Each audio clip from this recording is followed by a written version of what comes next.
I think it's very important to have an example, a good example, a solid example of a spiritual father, whether it's in a priest, a parish priest, or a holy father, St. John Paul II, or St. Joseph, or God the Father, because that allows us to make the right decisions and to do something rather than nothing.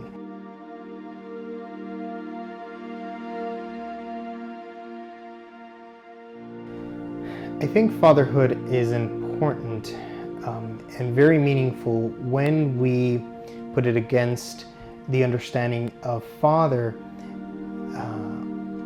as God the Father encounters all of us. God the Father and a father never gives up, always seeks out the one he loves, and love is the main reason why he does what he does. That's why we never saw the relationship between the Son and the Father break, even from the point of the cross, because of the great love between the Son and the Father. In my life, an important father figure that God placed was growing up seeing St. John Paul II. Just seeing him encounter this array of people all over the world.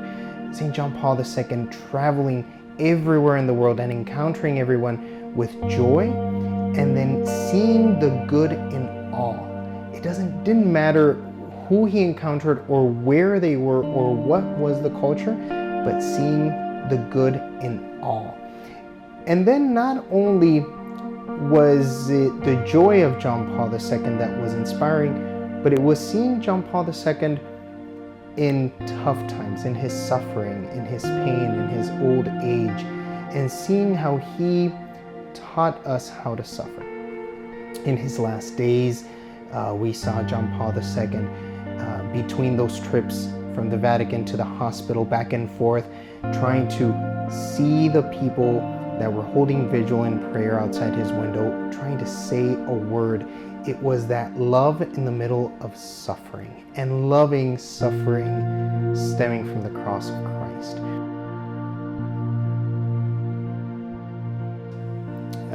Being a father figure as a priest, you're not called to be an earthly father, but a spiritual father. And to be a spiritual father, you're called to be a compass, to guide people on the right path, despite how countercultural that is, despite how difficult or how unpleasant that might be, that path, but it's the right path.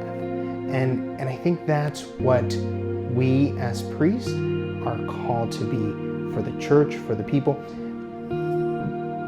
because in a world where many can get lost, we're called to be that compass. And in a world that is becoming more and more deaf to the voice of God, we're called to be that echo. Every man is called to be a spiritual father in his own environment, in his family, in the circle of friends, in his work, in his everydayness. And here I think is where St. Joseph comes in. St. Joseph really